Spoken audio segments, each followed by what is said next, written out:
Well, hello, boys and girls, and welcome to Movie Goodness, where we examine life through cinema here on the KB Radio Network. I am your host, Kevin Reed, and welcome to the show today. And today's episode is an exciting episode for a lot of reasons. I've been anticipating the announcement of the casting to this particular film. But not only that, it's an astounding episode because leading up to the recording of this episode, I had nothing. I had absolutely nothing to talk about. Well, that's not fair. I had things to talk about, but I was not in the mood. I was I was in a bad mood for the past week. And I debated on putting a show together and releasing it this week, but it wouldn't have been of movie goodness quality. I'm not going to say top quality because a lot of my best episode, a lot of people probably wouldn't feel is top quality, but that's neither here nor there. To me, I always felt if I'm not going to give it my all, if I'm not 100% behind what I'm talking about, I'm not going to talk about it. And so that was the struggle. That was the fight, for the past week.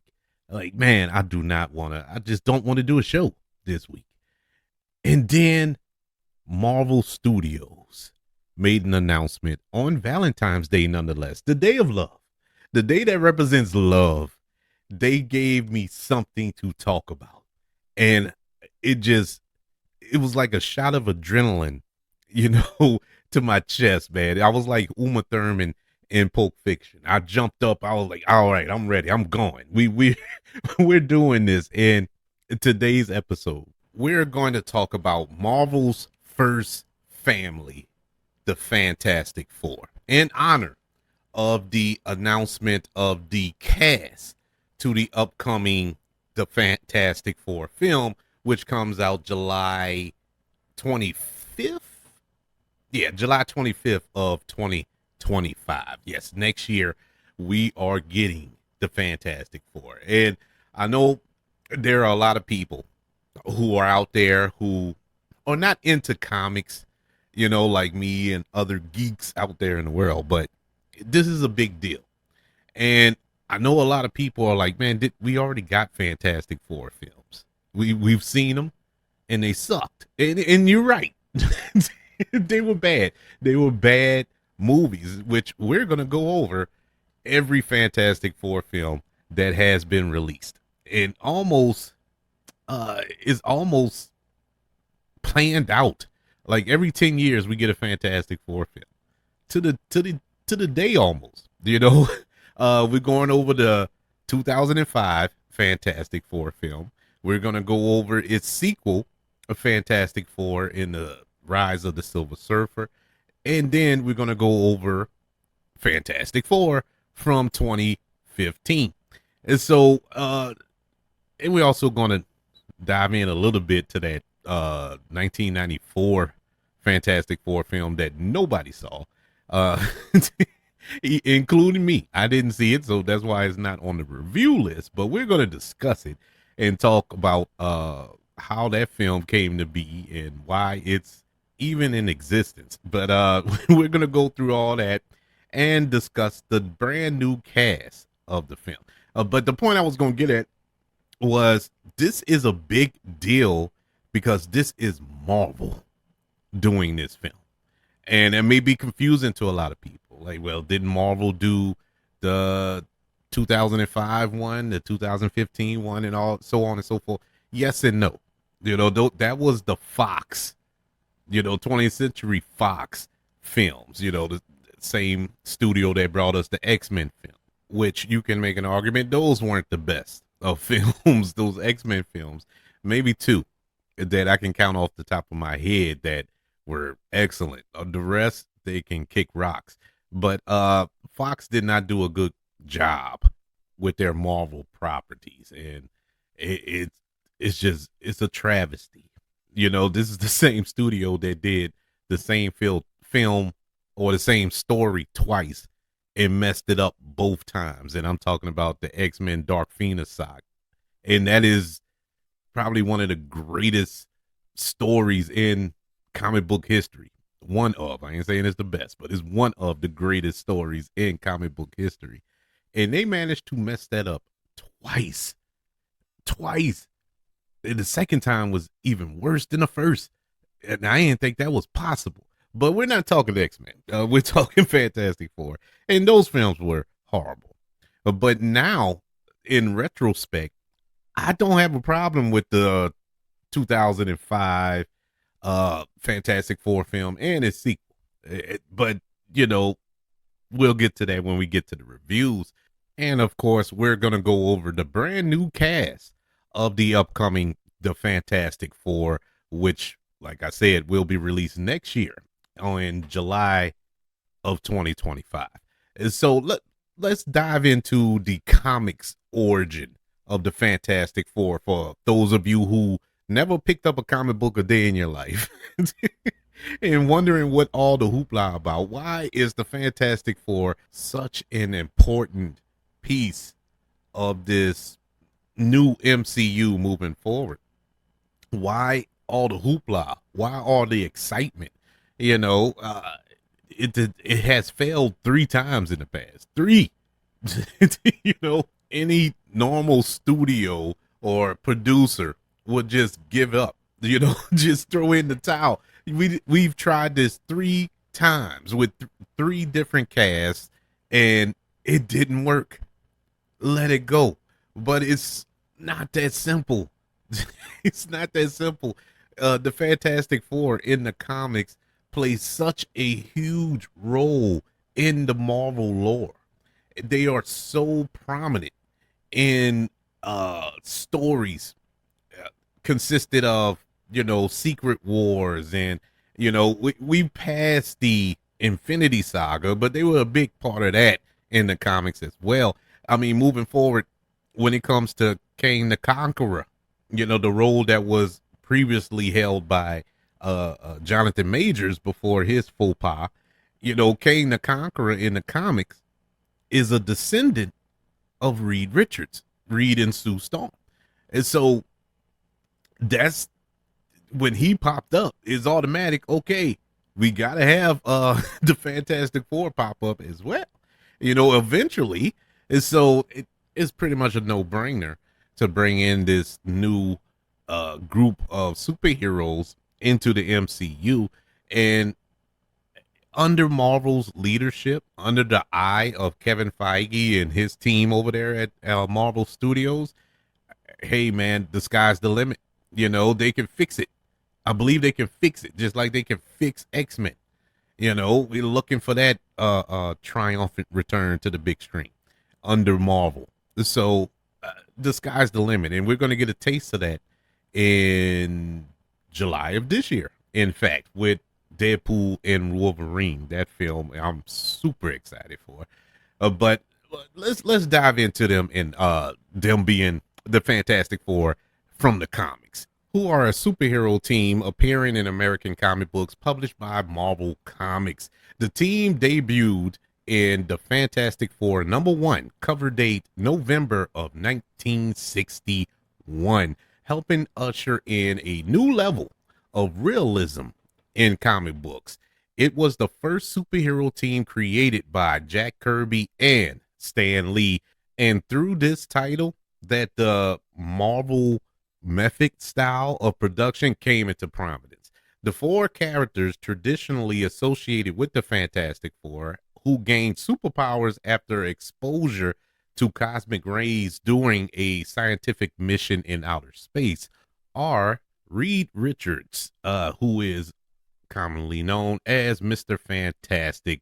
He is a scientific genius. He can stretch, he can twist and reshape his body into any form he could do physically. Mr. Fantastic serves as the father figure of the group and is appropriately dull. he is antisocial. You know, he's one of those characters that he's super smart, super intelligent, but has zero social skills. You know, he just cannot socialize with people. So Richards blames himself for that mission in space that gave him their powers. Stan Lee said the stretch powers were inspired by DC's Plastic Man, who predated the Fantastic Four. And now, this is nothing new. This isn't plagiarism or stealing flat out. This is what comics did. You know, if you go through three DC comics, you can pick out a million characters that they probably stole from or borrowed. Now, I don't like using the word stole, but borrowed from Marvel and vice versa. You know, you look at Thanos. Thanos uh, was kind of copied, from Darkseid in DC. You know, I think Darkseid predates Thanos by 1 year or 2 years. I think it was 1 year. It was that close. But that's just what it is. Deadpool. Deadpool was kind of a copy of Deathstroke in DC. You know, completely different characters. I'm not saying Deathstroke in DC doesn't break the fourth wall and all that other stuff, but it, this was a kind of an homage, if you will, to Deathstroke in DC Comics. So that's I just wanted to clear that up. Yeah, that Reed Richards is based off of Plastic Man in DC Comics, but it wasn't ripped off just to be ripped off. The other character in the Fantastic Four is Sue Storm, aka the Invisible Girl or Invisible Woman, depending on which comic book you read. Reed Richards' girlfriend and eventual wife has the ability to bend and manipulate light to render herself and others invisible. Stan Lee didn't want Sue to have superhuman strength. You know, he to be Wonder Woman who can and punch people out. He didn't want that from this character. So eventually he came to invisibility, inspired by the works of the Invisible Man.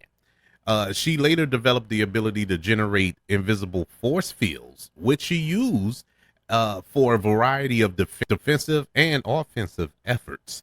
The other member of the Fantastic Four is Sue Storm's younger brother, Johnny Storm, aka the Human Torch. He possesses the ability to control fire, which allows him to project fire from his body, as well as the power to fly. This character was loosely based on a Human Torch character published by Marvel's predecessor, Timely Comics, in the 1940s. He was an android who can ignite itself. Stan Lee said that when he came up with the character, I thought it was a shame that we didn't have the Human Torch anymore, and this was a good chance to bring him back. Unlike the teen sidekicks that preceded him, the Human Torch in the early stories was a typical adolescent, you know, rebellious and outlandish. You know, Johnny Storm was killed in a 2011 storyline before being brought back and rejoining the Fantastic Four.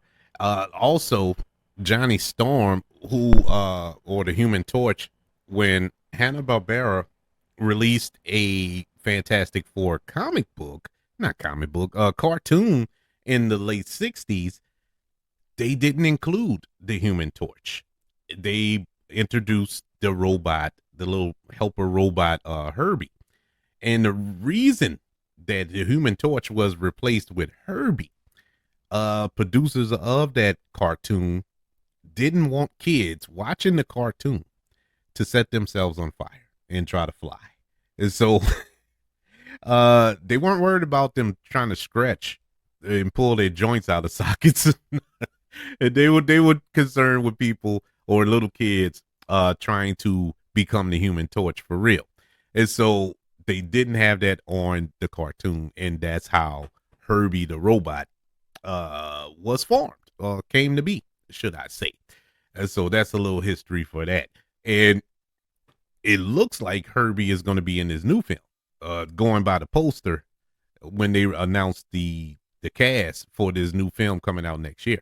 So that's a nice touch. I think that's cool. You know, we haven't seen Herbie in a while. But the last member of the Fantastic Four, last but certainly not least, is Ben Grimm, aka the Thing. And he is Reed Richards' college roommate and best friend. He has been transformed into this monstrous, rock-like humanoid thing that amply named. And he has a high level of superhuman strength and durability. Now, the Thing is often filled with anger and self-loathing and self-pity over being this giant rock, so to speak. He serves as kind of the uncle figure in the group, something of a long-term friend of the family with a Brooklyn essence of him, with the short temper and the sense of humor that he possessed. The original synopsis that Stan Lee gave to Jack Kirby, the Thing was intended as the Heavy, but over the years, the character has become, I guess you could say, the most lovable member of the group. Honestly, he really has. He's the one with the deeper backstory or the most drama to his character, whereas you have Reed Richards, Johnny Storm when he's not on fire, and Sue Storm. They can they can walk around as themselves, Johnny Storm, yes, he's the Human Torch, but he flame on, and then he turns into this Human Torch. But when he's not walking around as the Human Torch, he's Johnny Storm. Everybody can just blend in and live a normal life if need be. Ben Grimm can't do that. He's always this rock figure, and he became like the sympathetic figure in the group. Man, you feel sorry for him, and it just stinks, man. It stinks. Now, the Fantastic Four has several headquarters, but the most notable one is the Baxter Building, and the Baxter Building has been rumored to be a part of the MCU for a couple of years now. When Avengers Tower was destroyed and Tony Stark sold it, a lot of speculation was that, excuse me, that the Baxter Corporation bought that building. But it was never revealed. They never went back to that. They never revisited that. So maybe we'll find out in this film coming up. But it's just been teased and it haven't been a denial. So that just added the fuel to the fire. The speculation that is actually the Baxter Building. At this point, it don't matter because we know that the Fantastic Four is coming. Now, throughout times in the comics, there's been many versions of the Fantastic Four. At one time, Black Panther was a part of the Fantastic Four. Spider-Man was part of the Fantastic Four. So many different iterations of the Fantastic Four. For whatever reason it may be, Reed Richards was off somewhere because Reed Richards is a part of the Illuminati. So he is not always present when it comes to the Fantastic Four. But there's been a lot of iterations of that superhero team throughout the comic timeline. But the main timeline, the main four players is, of course, Mr. Fantastic, the Invisible Woman, the Human Torch, and the Thing. And so let's jump into these films because we have a couple of them to go through, and one in particular is probably going to take up a lot of time because I have a lot to say about it, and for many reasons, and none of them are good. Starting with the 1994 unreleased superhero film, The Fantastic Four. Now, this film, like I said, I haven't seen, so I can't review it, but it exists, unfortunately. And the little clips I saw on YouTube and, floating around there, I'm like, oh my God.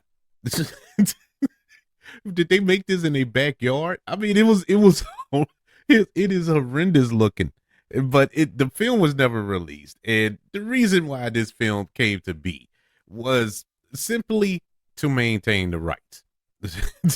A German producer owned the rights to the Fantastic Four, which he bought from Marvel Comics in 1983. but the option wasn't available at that time. It didn't become available till 3 years later in 1986. So the company Constantine Films obtained it for a price the producer called not enormous, and which has been estimated to be around $250,000, which is chicken feed these days for the option for a comic book property. Oh my god! I mean, to buy a spec script in Hollywood is in the millions. And so to get an option for a comic book property for $250,000, I would pool some resources together for that price. Now, granted, this was the '80s. With inflation, it's probably like $1 million or something like that. I don't know, but that's cheap. It's cheap nonetheless. Despite some interest from Warner Brothers and Columbia Pictures, uh, budget concerns prelude any production. And with the option scheduled to expire on December 31st of 1992, Constantine asked Marvel for an extension to the option, with none forthcoming. Constantine Pictures planned on retaining the option by producing a low-budget Fantastic Four film. In September of 1992, he teamed with B-movie specialist Roger Corman, who agreed to produce the film on a $1 million budget to be released by his distribution company, New Horizon Pictures. The production began on December 28, 1992, under direction of a music video director whose name I'm not even going to attempt to to say because I'm gonna butcher it. But the filming lasted for 21 to 25 days. Storyboards were drawn. The movie was shot at a soundstage in Venice, California, as well as a spacecraft crash site in California as well. The film starred Alex Hyde White as Reed Richards, Mr. Fantastic, Rebecca Stabb as Sue Storm, Jay Underwood as Johnny Storm, Michael Bailey Smith as Ben Grimm, and Joseph Koepp as Victor Von Doom. Like I said, haven't seen it. I know it can be seen. I think I'm not 100%, but I think you can watch it on YouTube, the entire film. Somebody told me that. I never looked it up because I really don't care to watch the movie. I really don't, but it's there. It's somewhere. It got bootlegs of this film all over the place, but I just haven't been able to get my hands on one of those copies. But it's out there in the ether, and it is part of the Fantastic Four lore. This is one of the films that were produced of these comic book characters, and so I just wanted to mention them. Yeah, I didn't want to leave them out of the equation. And so let's jump into the big budget adaptations of the Fantastic Four, films that were released in theaters, unfortunately, that I know a lot of people have seen.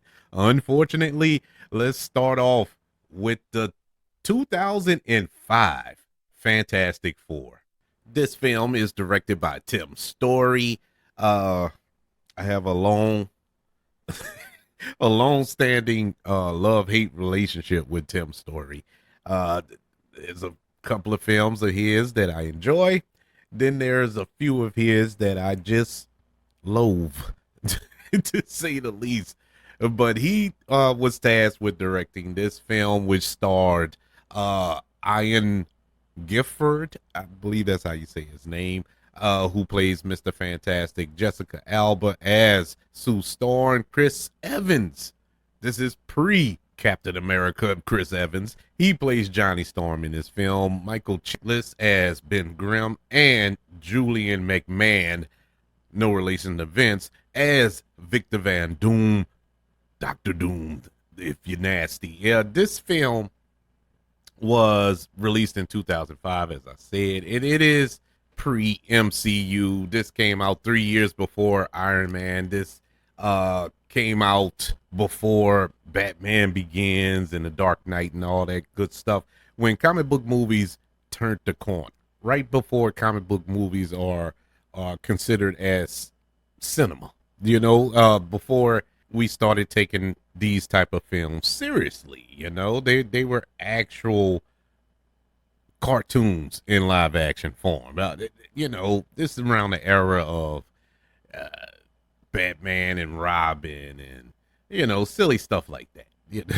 Not good quality comic book films. And you have to remember, this is the early 2000s. This is when special effects were not so much in their early form, but they were still trying to figure it out on the special effects side of things. But viewing it through 2005 eyes, this was the bee's knees of special effects, and this was a very special effects heavy film, dealing with the Human Torch and him flying, and Sue Storm and her invisibility and force fields and stuff like that. It was very innovative at the time. But when you look at it in 2024 eyes, oh my God, it's disgusting looking. This is so bad, especially the Mr. Fantastic elements of it all, with his stretch powers and the way that looked. It just looked bad. You see this on CW type TV shows. But the film follows the origins of the Fantastic Four as they learn to come into terms with their newfound abilities following the exposure of cosmic rays in space. This is a film that they were trying to get off the ground for a long time, even back before they made that monstrosity for $1 million in '94. They were really trying to give this the big budget treatment, but it never came to fruition. So in 1995, 20th Century Fox hired Chris Columbus to write and direct Fantastic Four. Chris Columbus, very renowned in the film industry. He wrote The Goonies. He directed Home Alone. He directed Mrs. Doubtfire, 9 Months. All these real good family films. So him diving into this superhero franchise would have been perfect. It fits his sensibilities, and he developed the screenplay with Michael French, but decided to step down as director and focus on producing Fantastic Four under his production company, which he did produce this film. Paul Siegel was later hired 2 years later. Peter Siegel, he directed some comedies back in the early 90s, like Tommy Boy, The Nutty Professor 2, also 51st Dates, The Longest Yard, Get Smart. He directed a lot of comedy films, and this is what the studio was trying to lean heavily on, the comedy element of the film. They really was trying to make a goofy comic book movie. They weren't taking it seriously like we do now for the most part. And so they were really looking for those comedy chops when it came to a director. And so when Peter Siegel didn't work out, they went to Sam Reisman, who he directed not smaller, but not well-known films as these two previous directors that they hired. Sam Wiseman, he directed The Mighty Ducks. He directed George of the Jungle, films like that. So he wasn't known for big Hollywood movies, big blockbuster films, but he fit the mold of what the studio was looking for. And so obviously that didn't work out, and the merry-go-round kept going. They went through directors left and right. At one point, Peyton Reed was considered. He actually signed on, and this was a passion project for Peyton Reed. He loved the Fantastic Four, and that didn't work out. He ended up later on directing all of the Ant-Man films for Marvel. So it worked out in a way, but he really, really wanted to direct the Fantastic Four film. But that fell through. And we eventually settled on Tim Story. Now, Tim Story is a huge Fantastic Four fan from the comic book. He loved the comic book. So this was a passion project for him. And he also dove into comedies before. So he also fit what the studio was looking for. So it was a match made in heaven, in, in some sorts. And so we were off and running. The story took off. Simon Kinberg came on to rewrite the screenplay. Simon Kinberg was real heavy with the X-Men films for 20th Century Fox, so he was a trusted screenwriter for the studio, and we were off and running. The screenplay worked. They were off and running with it, and all of a sudden, The Incredibles came out. And The Incredibles was perfection. And if you ever seen The Incredibles, is a Pixar film, animated, directed by Brad Bird, and I love that movie. And if you ever watch that film, if you haven't watched it, what's wrong with you? But it is perfect, and it's basically the Fantastic Four. It is a family of superheroes, and they possess the exact same power sets as the Fantastic Four. You know, Alaska Girl had the same powers as Mr. Fantastic.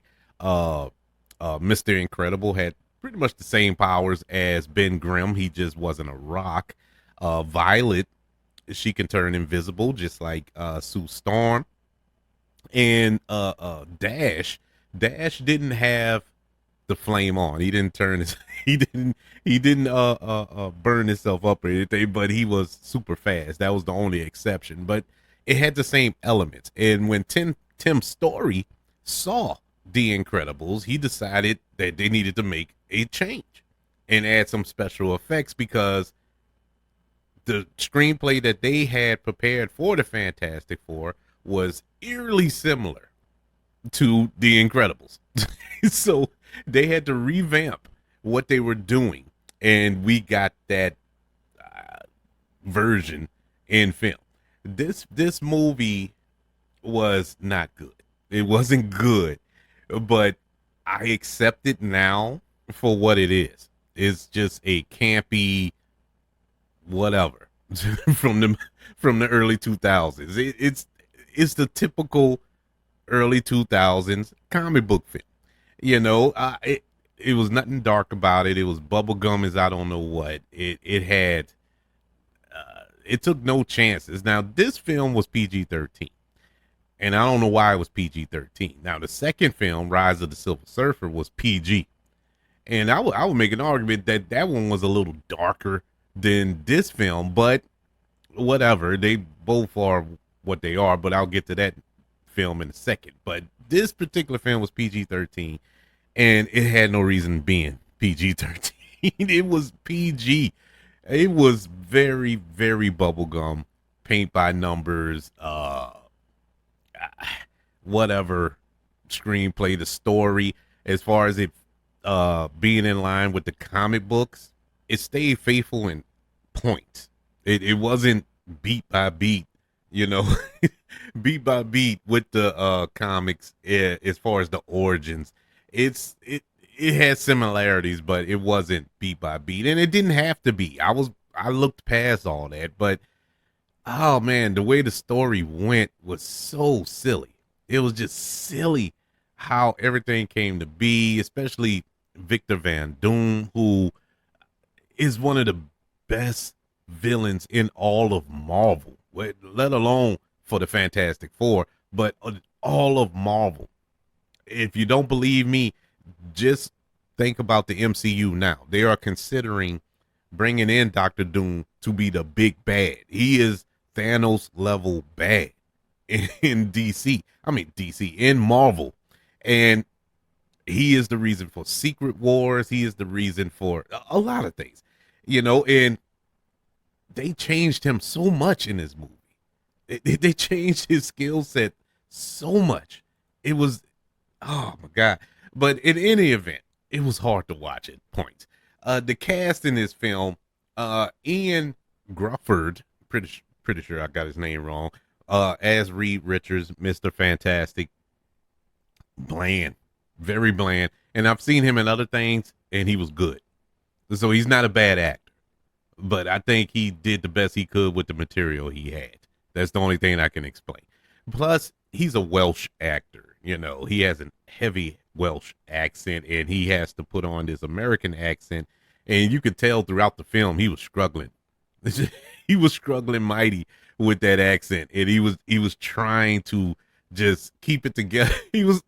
Basically he was focusing on his accent, you know, to make sure that it didn't come through. His actual voice came through, and you could tell, man, it was just so blatant, and he was wooden in his performance. Speaking of wooden, uh, oh my God, Jessica Alba in these movies couldn't act.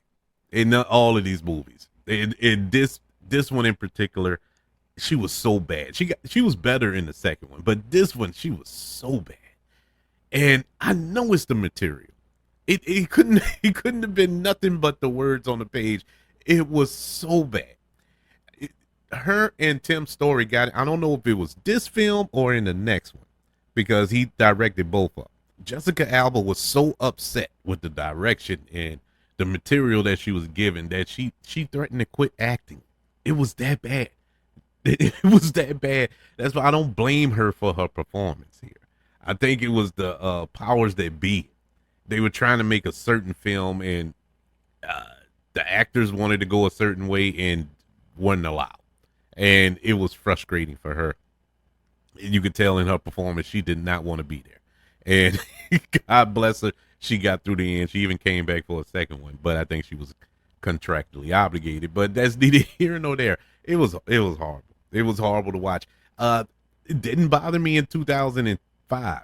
It bothered me when I watched it the other day, though. It was like, oh my God, this is so bad. But I can tell you what did bring me joy, what was probably the best performance in this film, and that was Chris Evans as Johnny Storm. Yes, Chris Evans. Chris Evans, pre Steve Rogers Captain America. And his performance in this film is the reason why when they announced him as Captain America, I was like, it ain't no way. It's because those two characters are night and day, you know. And I'm like, I don't know if he could pull that off, because he was so good as Johnny Storm. He was perfectly cast as Johnny Storm. And if there's any takeaway from these two films, from this group that is salvageable, is Chris Evans. He was perfect as Johnny Storm. He is everything that the Human Torch is in the comics. He understood the character as well as understanding the assignment, and he nailed it. Another good piece of casting was Michael Chillis as Ben Grimm, the Thing. He was great. He knew what movie he was in as well, and he played it perfectly. I enjoyed him in here. I did not like the suit. I did not like the Thing suit. It wasn't him. This is, like I said, early 2000s. We didn't too much have the motion capture suits and all this here. The special effects weren't where it is now, so they couldn't really do it to a degree, because they did do it in previous films. I think the Hulk came out around this time. Now, I'm not talking the Incredible Hulk. I'm talking about the Hulk with Eric Bana as the Hulk. It was, I mean, the special effects weren't that good, but I think it would have been better than that suit that that Ben Grimm was in, or Michael Chillis was in this film. And it just didn't. It looked fake. The suit looked fake, and I know it was fake, but it didn't have to look that fake. But his performance was great. I loved him as this character. Julian McMahon, who I only known previous to this from watching Nip Tuck. I loved Nick Tuck, that show that was on FX years ago. And they cast him as Victor Von Doom. And he wasn't bad. He wasn't bad, but the character was written bad. And he just went along with it. It wasn't his fault. Once again, I don't think it was his fault. But they were so anxious to get this film off the ground that they just did it. You know, they just put anything on paper and went with it. And all the actors, they wasn't really at the time, they weren't named. The only person you knew out of this cast was probably a Jessica Alba. You probably knew Chris Evans. Not really, but you did know him. I mean, he wasn't a huge star like he is now after playing Captain America, but he wasn't to that level. Michael Chillis and Julian McMahon were TV stars, you know, from The Shield and from Nick Tuck, and I knew nothing of Ian Gruffkid. I have no idea where he came from, and I've sparingly see him in stuff now. But you know, the stuff I see him in, he's pretty good. But the direction here was what it was. It wasn't horrible, but it wasn't good either. You know, it was just basic. I didn't enjoy the movie. In case you didn't, I didn't enjoy it.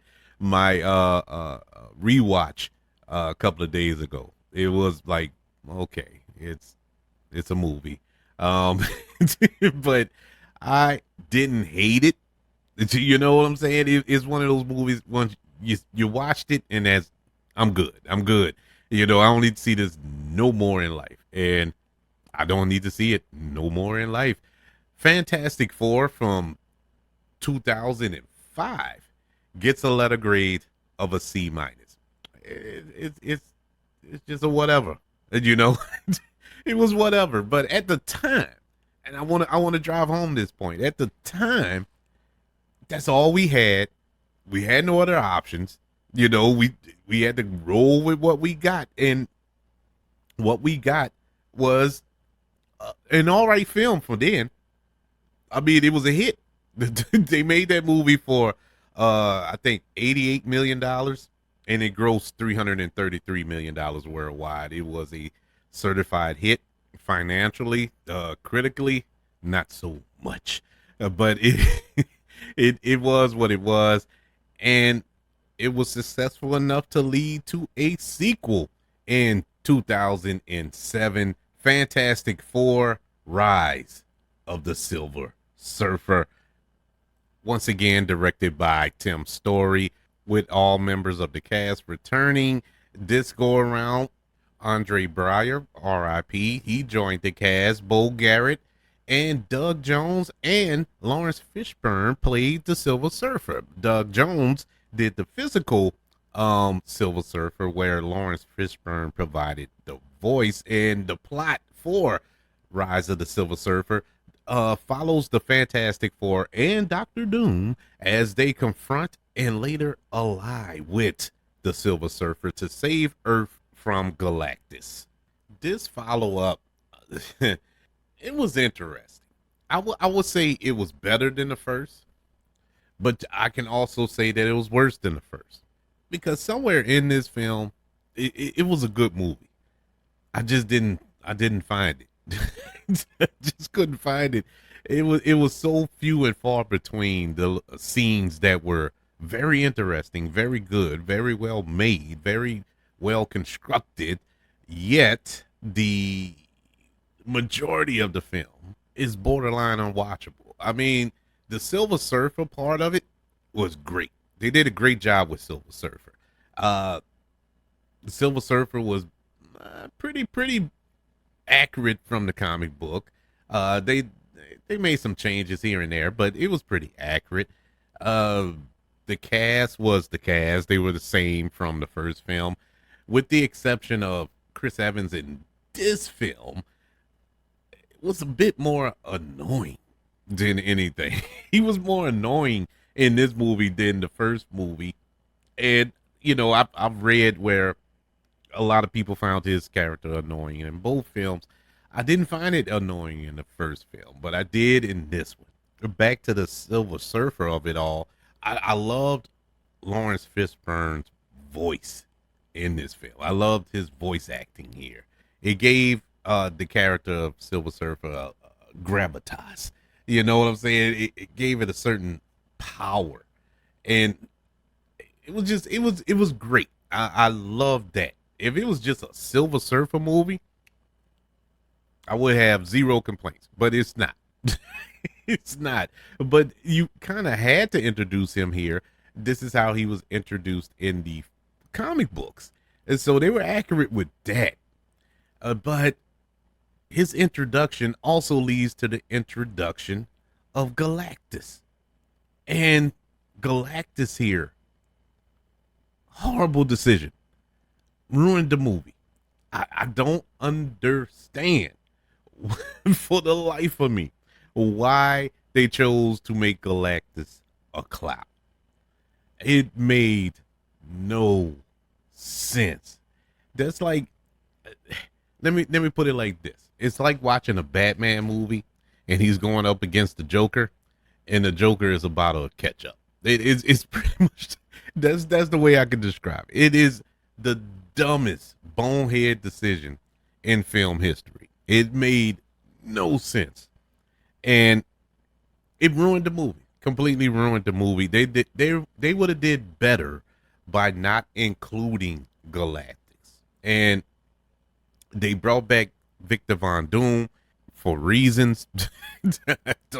I have no idea why, but this film just did not work on many levels. And, you know, to say that you're coming off of a financially successful film, not critically received, but the audience, for the most part, accepted for what it was and made it a hit. Made it a hit. So you would want to reward your audience with a better film in the sequel, and we didn't get that. You know, they went for bigger and better. You know, with the Galactus of it all, made it more of a global threat type situation.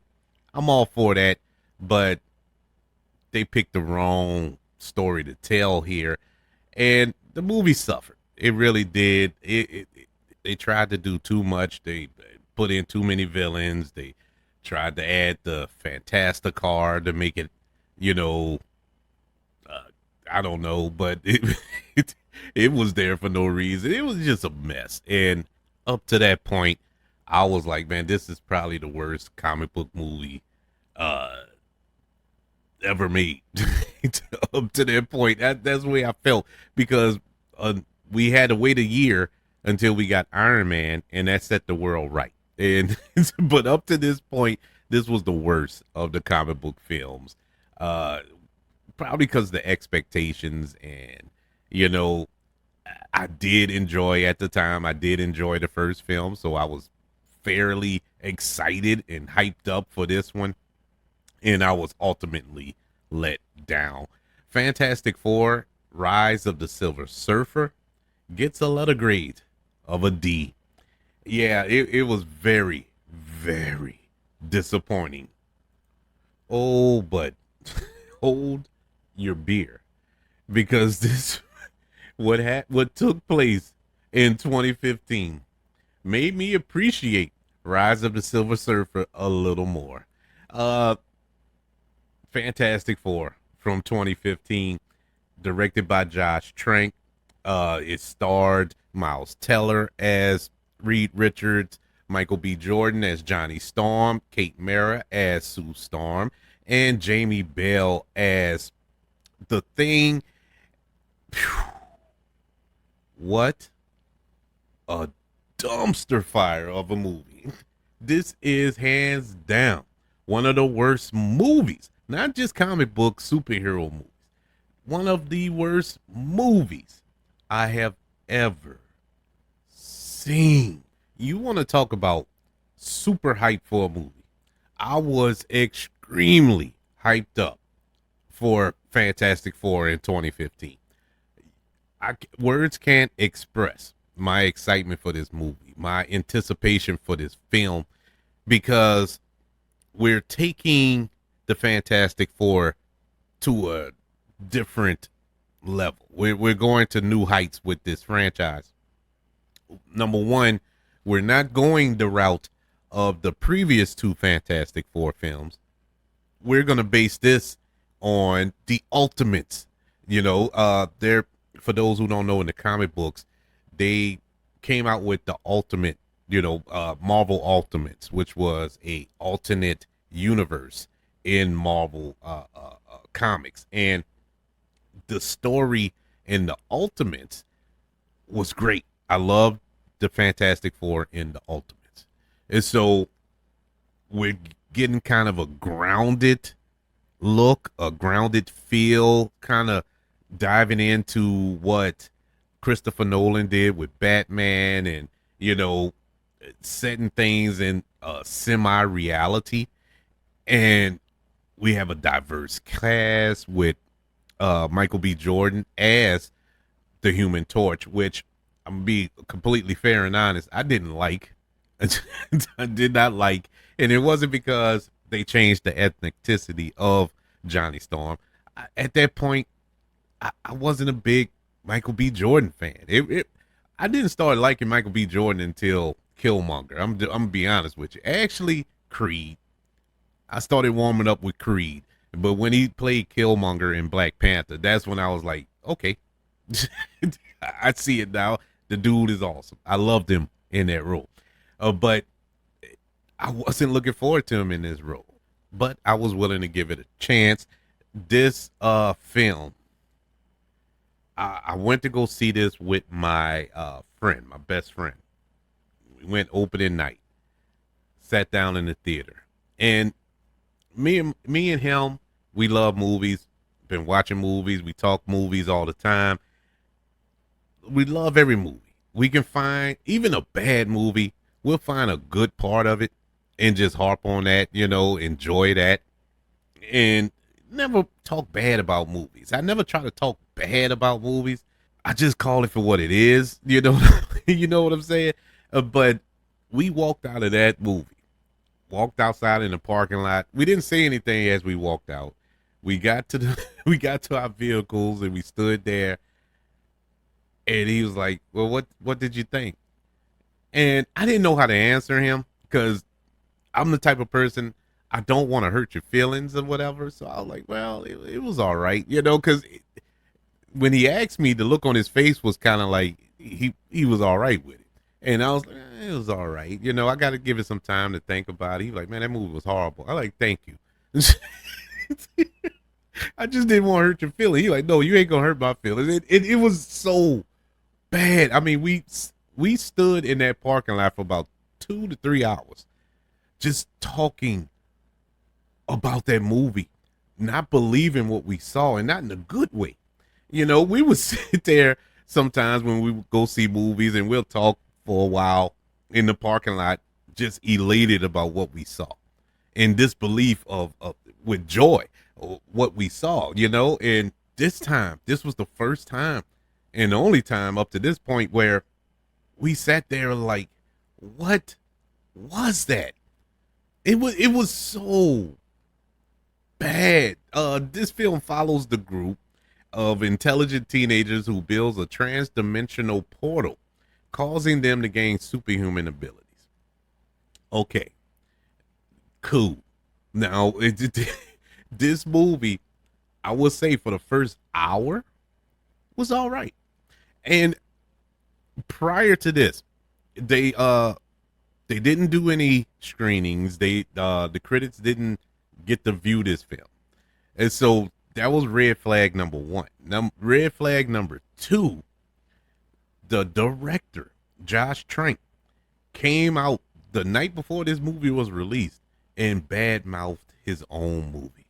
This wasn't the movie he directed. The studio got involved and changed a lot of things, and this, that, and the third. He just went in on it. But for some strange reason, I still had hope because I was so hyped up. I was rolling down the hill, man. It was no stopping me. And so went to go see it. And for the first hour, I sat there like, man, this is pretty good. Well, I'm not going to say the first hour, the first part of it. And I was like, man, what are the critics talking about? Actually, me and my boy, we leaned over and we said that, like, man, what are people talking about here? It was pretty good. The setup was fine. The actors were fitting into their roles nicely and everything. The direction was good.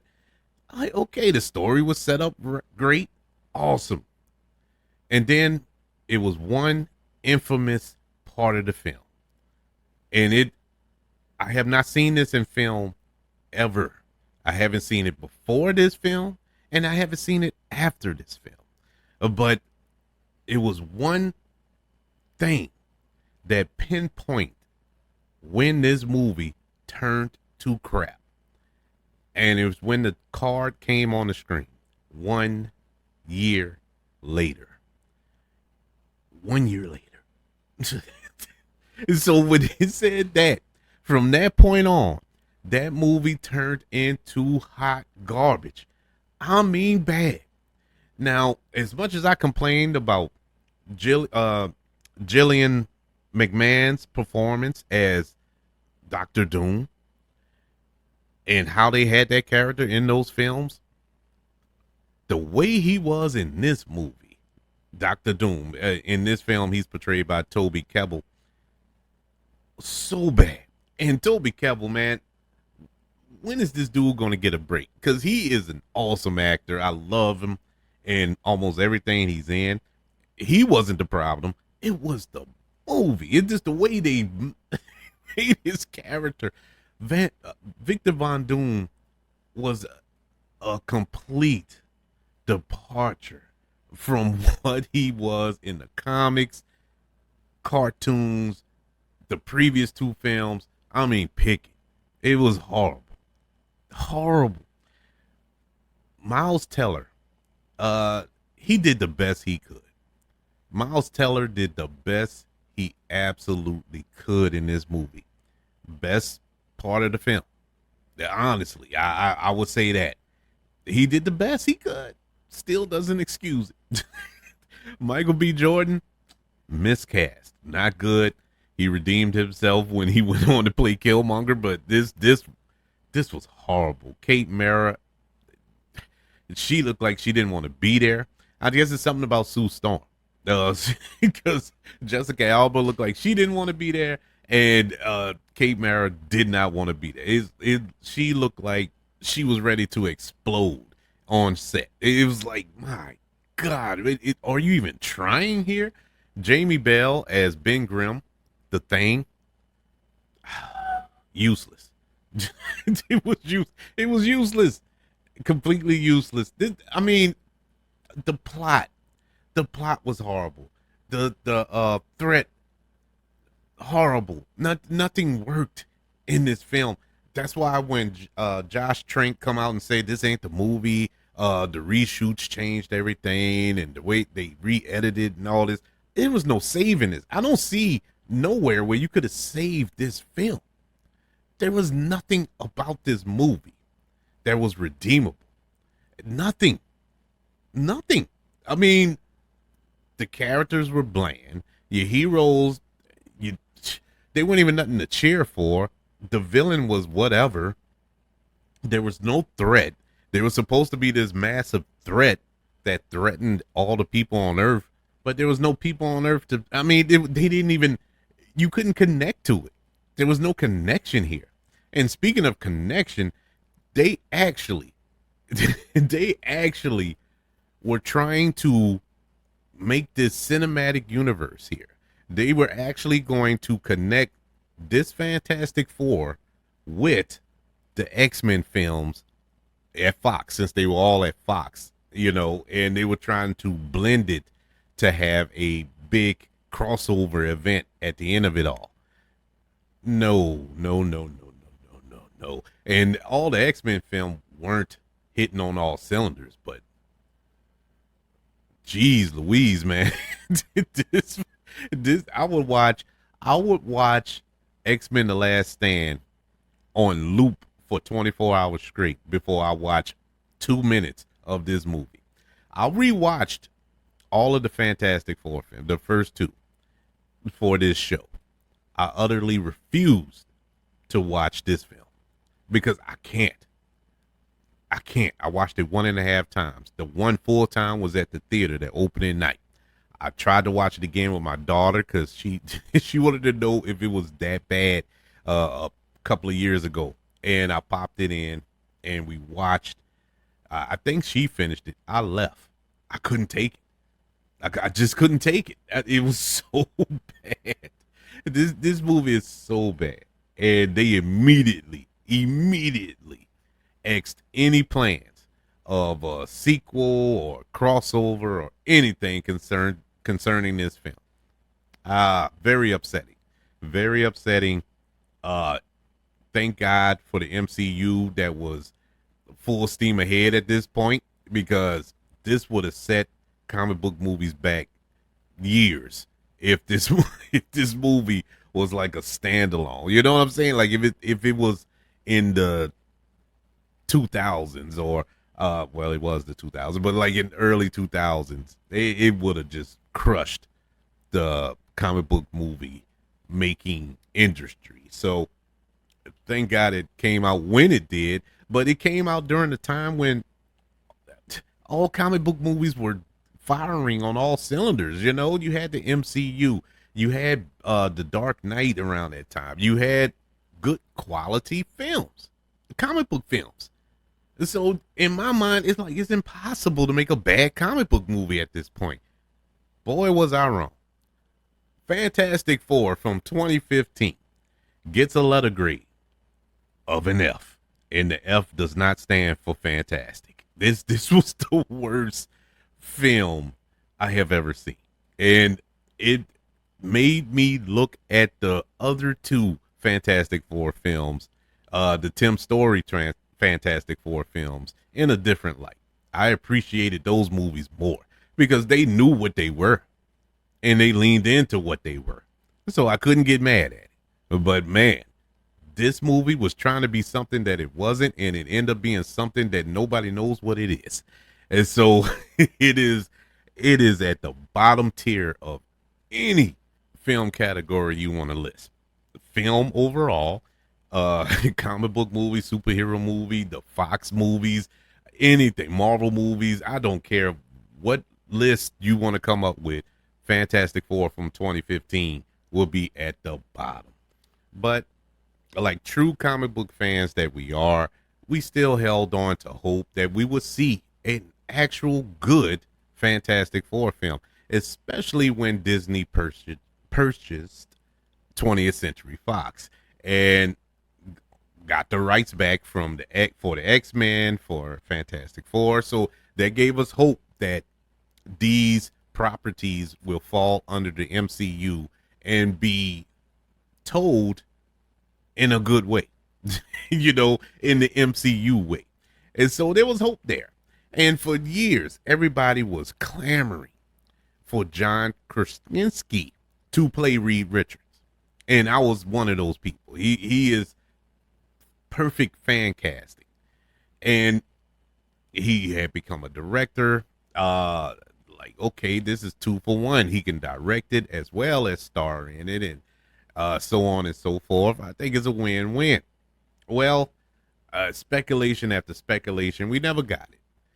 But we did get kind of a nod to it when Doctor Strange and the Multiverse of Madness came out in 2022. When Doctor Strange went into this alternate universe and he met the Illuminati, and one of the Illuminatis were Reed Richards, entering the MCU for the first time, and he was played by John Krasinski.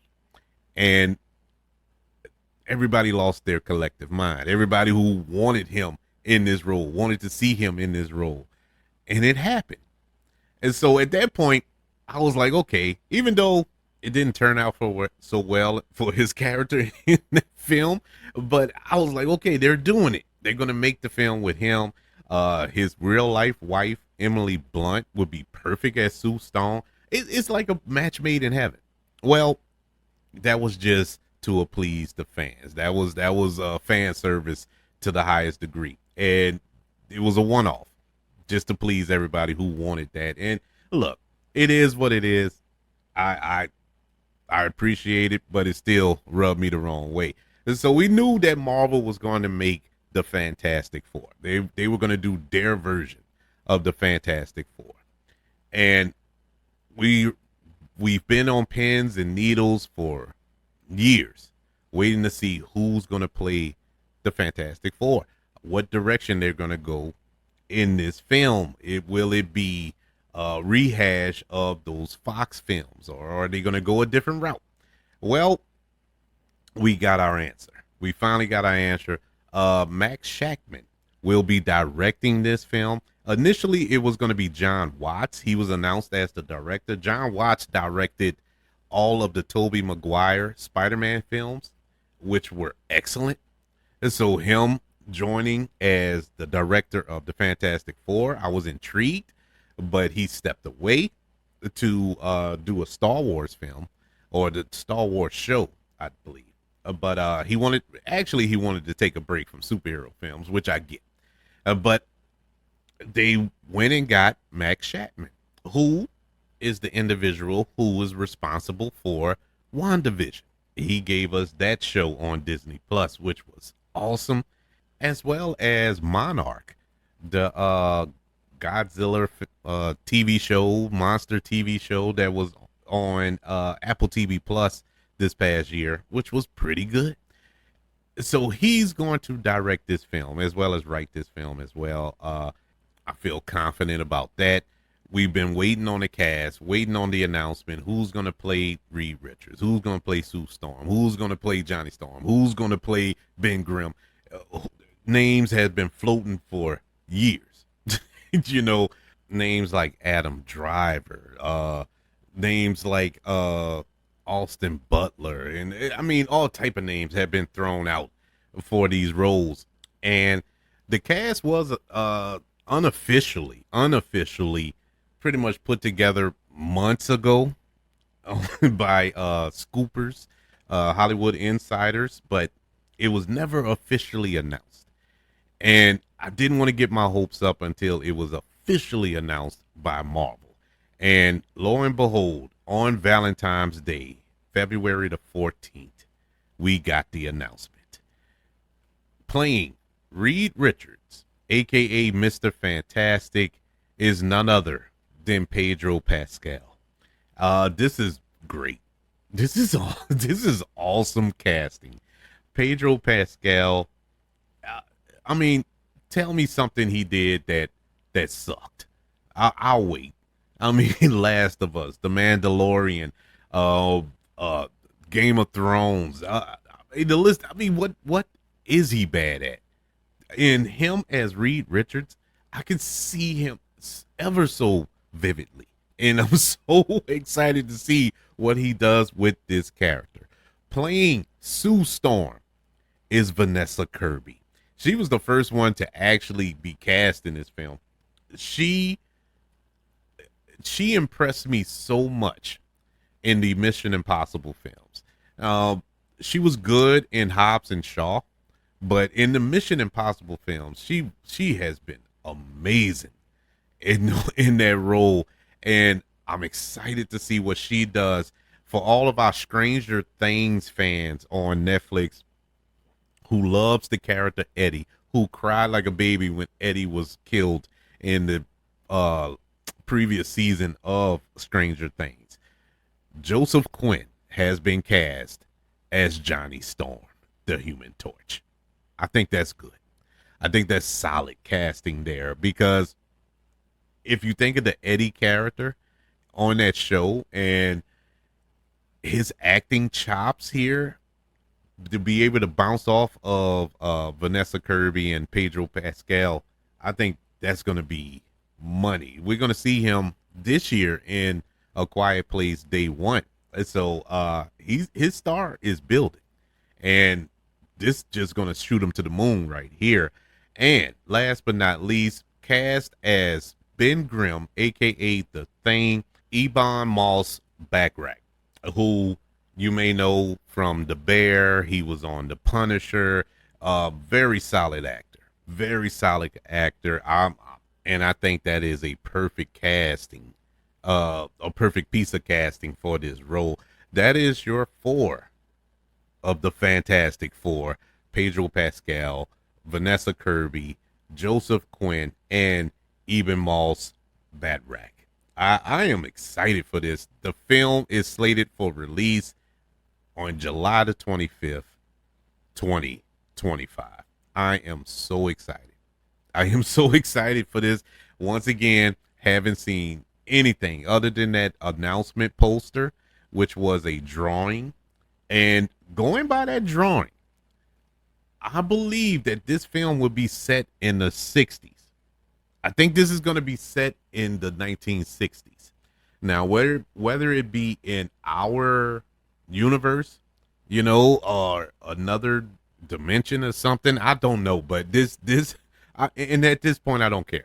But it looks great. I loved that poster. That poster looks like everything you would want in a Fantastic Four film. And so we got a year and a half and we'll see where it leads. I'm pretty sure next year in July, I will do another show and revisit the Fantastic Four in anticipation for that release. But as of right now, man, I am excited. I'm excited. Marvel needs this at this point. With the trailer coming out for Deadpool and Wolverine during the Super Bowl, and this announcement a couple of days later, this is a win for Marvel, and Marvel needs this in the worst way. For the past 2 years, Marvel has been on the ropes, and they needed a win, and this is a win. These two properties, I think Deadpool and Wolverine are going to jolt some life back into the MCU, and almost a year to the day, when Fantastic Four is released, it will get us back on the right track. At least that's the prayer. We'll see. We'll have to wait and see. But business is picking up, and business is good. I would like to know, are you excited for this new Fantastic Four film, or have you seen the other Fantastic Four films and you've seen enough? You're done. You think they should just give it up? I would love to know, and I understand it if you're there. I'm not there yet. I'm a glutton for punishment. I think I'm ready for another go around, another try, and see if we can get it right. If they don't get it right here, it's not going to get right. But I would like to know your feelings. Email the show, kbradiopodcast@gmail.com. You can also search for the KB Radio Network on all social media platforms, as well as YouTube. Subscribe to the KB Radio Network channel and like this video if you don't mind. Also, don't forget about the 5 stars, the reviews, and sharing this show. If you're listening on Apple Podcasts, Spotify, iHeartRadio, wherever you are currently listening to Movie Goodness here on the KB Radio Network. Everybody, thank you for joining me as I took a trip down memory lane, going over the long history of Fantastic Four films. Hey, maybe 5 times a charm. We shall see. But everybody, I want you all to know that I love you. Continue to love everyone. And until we speak again, you all be blessed.